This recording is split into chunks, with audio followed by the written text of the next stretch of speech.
Hello po, Tita Darlene. Hello po, Tita Darlene. Thank you so much po. Hello, it's me, Darlene Vlog.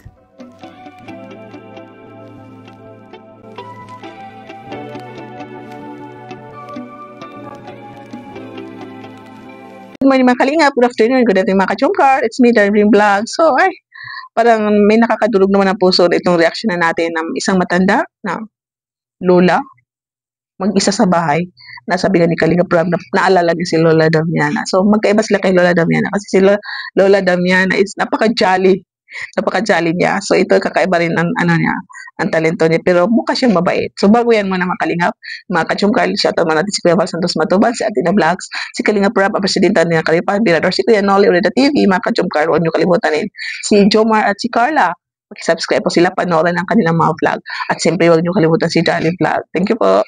Ito, isa rin natin ito, baka isang kabaryo din ito na itong magkakapatid na nadaanan nila Kalinga Prab na bahay na silang sila, pinagtagpi-tagpi na kahoy, mga gamit, trapal na itong matandang ito is nakahiga lang sa duyan.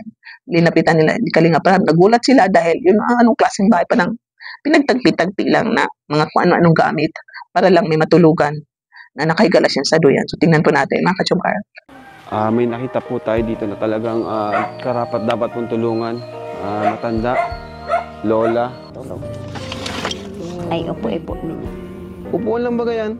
Upuan niya po ito, binigay ni Gudiloson. Ganyan po kayo matulog? Opo, dito na ako, magdamag, hindi naman po ako man. Siya ay 76 years old. At yun nga, pag umuulan daw, meron siyang plastic, parang tinatalian lang niya, para hindi siya mabasa. Tapos may upuan na mahaba na bamboo chair. Tapos tinali lang niya ang duyan, na dyan lang siya nakahiga. So if in case nga bumagsak ang duyan niya, doon siya babagsak sa upuan, hindi doon sa lupa. So, nakakawa po mga kalingap dahil nanay tayo, may nanay din tayo. So, parang maisip natin na, naku, kung nanay ko siya, no? So, itong matanda ito, ata isa walang asawa. Parang may anak siya. Kasi nakita ko yung picture, tinanong siya ni Kalinga Prab, na may anak daw siya. Saan yun? May nangingisda ba yun? Tapos, namatay, isang anak niya, namatay ata, tapos may anak. So, ang apo is nandun sa asawa ata ng anak, no? Asawa ng anak. So, parang mag-isa lang siya sa bahay, may anak siya, pero wala lagi. So, itong matandang ito is, kawawa din, no? Naghahanap buhay, hindi siya tamad. May naghatid ata ng rasyon, hindi daw siya nawawalan. No, may pambili ng ulam, kahit 100 na araw-araw, mayroon. Anong SM, segunda mano? Ano yung segunda mano? Hindi ko alam, pakikomment yung mga kachungkar, ano yung segunda mano? Parang, kasi tinuturo niya yung mga bag na nakasabit. So, parang kumukuha siya ng mga binibenta niya, no? Tapos, yun, kapitalan niya, i-house to house niya, binibenta niya. Yun siguro ang SM, segunda mano, parang second hand, ano ba yun? Bibili ng mga bagay, tapos ibibenta. So, dyan siya nakakakuha ng pera. Na kahit araw-araw, mayroon daw siya, hindi daw siya nawawala ng 100 araw-araw. Tapos may nagbibigyan ng ration, binibigyan natin sila ng gobyerno, kapitbahay na pagkain, no? Mayroon pa daw siya bigas. So, ito lang, kailangan niya ng bahay. So, at saka, kahit araw-araw, at least may sarili kang pera dyan nga, emergency na pag nilinagnat ka, so makita dyan mo, nagka-fever ka, meron ka pambili ng gamot. Ay, grabe na eh. Hindi ako na. Sana din. Ano ko lang kaya? Sana po, dahil man ako magabaan, yan lang ang pakimayara ko sa Diyos. May man akong posible sir. Na-pension man lang, ubos na utang. Grabe. Ano nangyari dito na sa bahay niyo? Baka bagsakan pa kayong TV na eh. Bahala na po ang Diyos. Kasi pag bumagsak, sigurado ako, diyan po ako natulog sa At luwi. ang sabi sa akin pa, nag-uulan daw. Nakapayong kayo? Po, Nag-uulan? Ano ginagawa yung pag nag-uulan? Ay, sira man yan. Iyo na po yan. May silupin po pag ako para digdian turo. Digdinaw. Hindi po na ako pa ang puran. Tao, sira yung bubong. Dito na patak yung ulan, sira ang bubong. Diretso man dyan. May awa nga si Gudiloson. Kitang napako ang Ilang taon na po kayo, Nay? Po. Ilang taon na po kayo? 76 po. 76, mag-isa po kayo dito. Anong ginagawa niyo sa mga Nay? Kumukuha po ng pangkain niyo po? May rasyon po baga. Matagal man. Mayroon pa nga yan laman. Kuwawa naman si nanay, oh. Ay, nagtitinda po ako ng SM. Segunda mano? Po, nakakuha ko dyan kay Errol. Tinitinda niyo po, naglilibot po kayo? Po, house to house sir. Ngayon, may nabili naman po. Ay, mayroon naman po na ibibili naman ng ulam. Kasi yung mga rasyon, Ibig sabihin, Nay, tagal man sa amin. pag di kayo nakabenta, wala din. Wala din po sir. Wow. Hindi naman po nawawalan. Kahit 100 maghapon mayroon. Grabe na, sipag niyo, Nay, no? 76, nagpahanap buhay pa kayo, Nay. Eh po, naglilinis ako dyan sa kalsada. Nilinis daw siya sa kalsada. Siguro sinasahuran siya, no? O, tapos siguro sabi niya, naglilinis sa kalsada, pero dahil maulan, hindi siya nakapagwalis. So, masipag ang matandang ito. Luluha siya kasi, yun nga, nakikita niya yung sitwasyon niya, normal sa mga matatanda na nagsiself-pity. Nagsiself-pity nga tayo ng mga bata pa. Sila pa kaya, na mag-isa sa bahay, walang anak, yung anak mo wala. Nakakalungkot po mga kalingap. Tinanong ni Rabda, paano ka na umiga yon? Pinademonstrate ni Kalingap Rab, paano ka umiga? Pumunta siya sa duyan niya, umiga. Dati daw wala yung upuan. So yan, umiga siya sa duyan, pinakupako niya. So nakahiga lang siya normal, hindi daw siya malikot. Kasi hindi siya nalalaglag. Tapos may plastic, kung umulan, hindi siya ata nababasa, no? Kunti lang. Pero paano pag bagyo? Malakas yung hangin, malakas yung ulan. So normal na nababasa yan siya. Ang kahoy niya yun, eh. Po. May tali naman po. Mabagsakan kayo niya, Nay. Paano ka natutulog, Nay? Sige, Nay. Ano niyo daw po sa amin? Higa daw po kayo dyan. Paano ka natutulog? Dito lang po. Dito lang po ako nakahiga. Tapos minsan, walang upuan. Bago lang pong bigay iyan ang upuan. At nasabi ko nga, napako ako. Naputol po ito. Naputol. Kaya, ang mga pako nitong sinahigan, medyo na anuhan ko sa ulo. May Diyos man po, baga, huwag ka lang Wait makalimot. lang. Ayos natin. Ito po ang mga paninda ko. Tuwa ko, sabi ni Kalingap Rab, na pwede ako umupo. Ay, may panty. May panty daw sa upuan. Linabahan niya ata. Doon niya sinampay sa upuan. Kinuha. Napansin ko rin, nabang nakaiga siya sa duyan. Yung sabi nila may panty. May nakita akong purple na arenola. May walis tingting. Tapos, siguro hinugasan niya ang arenola na purple. Yung nakaganon para tumulo. Purple ang kanyang arenola. Ay, naku, lola, nanay. Kawawa talaga, pag tumanda ka mag-isa. Walang Ay, amoy, wala Nay. po ito. Nililinis Malinis ako araw-araw po ito. Nililinis ang palibot kasi dati basurahan Yun ito. nga po, basuran siya, pero wala akong naamoy. Wala po. Ginagatungan ko po ang mga dahon. Grabe na. Paupo ako na dito, ha. Ay, sige na tabi, sir. Nay, may panty sa yan. Ay, linaba. Laba. May panty ka na yan. Hindi po. Dito kasi dito. Sir. Ay, sorry po. Sige na po. Ay, Tabi. grabe. Bro, yung bigas natin. Grabe si nanay, mga kalinga. Wala mang ahas dito, Nay. Saka yung bangko Ay, kay wala. Kuya. Nakatakot yan, baka may ahas. Pero sabi niya na wala daw.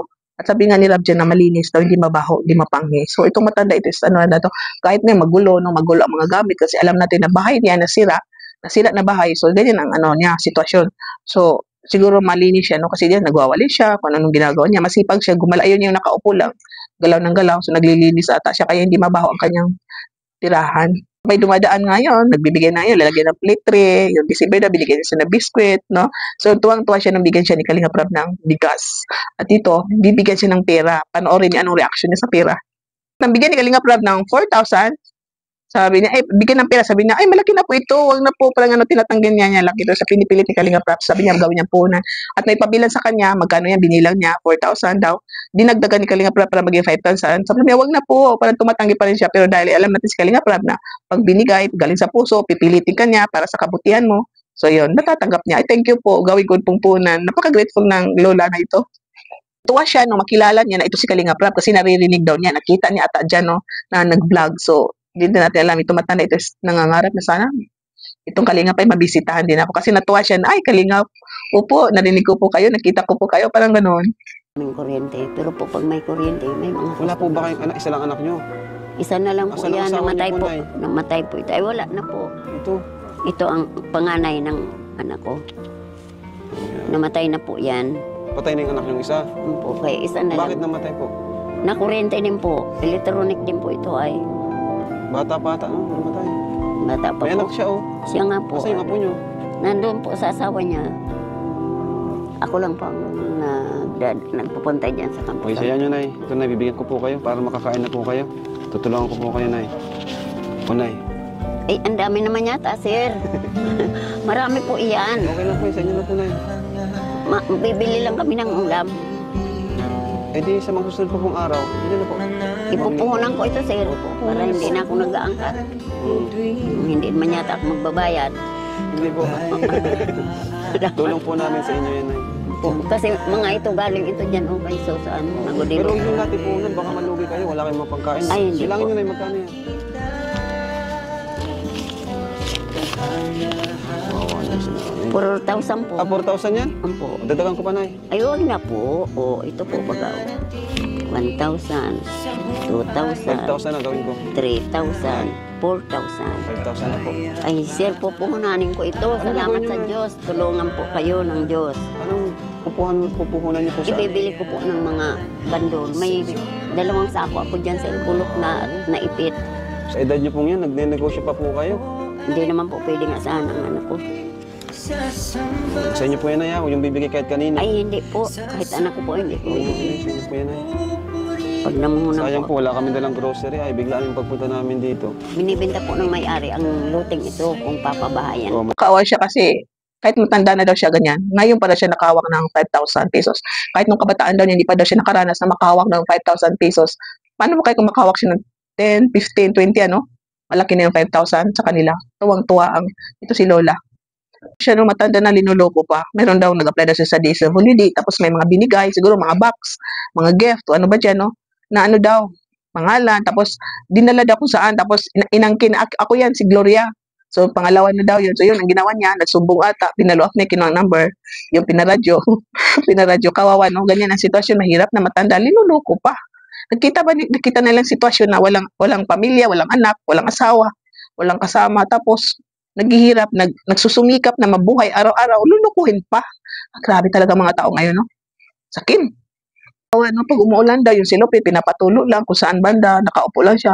So, mga kalingap, ito rin ang bagong beneficiary ni Kalingap Rab na kailangan talaga niya ng tulong. Nakita niyo yung Lola, kahit mapabahayan siya ng maliit, nakasya yung isang upuan, isang bed, kasi yung anak niya ata is bira lang umuwi. No, para lang yung ano, komportable, may CR, kahit hindi malaki, no, kahit hindi buga na bahay. Pero alam natin na si Kalingap Rab pag nagpabahay is ano, no, 2 room, 1 room, may ang CR sa loob, no, may, so hindi tayo makapag-suggest na kahit maliit kasi si Kalingap Rab pag nagpabahay is yung satisfied yung titira. So mga Kalingap, tulungan din ito si Kalingap Rab dito sa bagong beneficiary niya. Panoorin po natin ang mga vlog ni Kalingap Rab. I-marathon natin. At ano, huwag kayo mag-skip ads dahil itong ads ay malaking tulong po sa mga charity vlogger, sa mga reactor, mga content creator.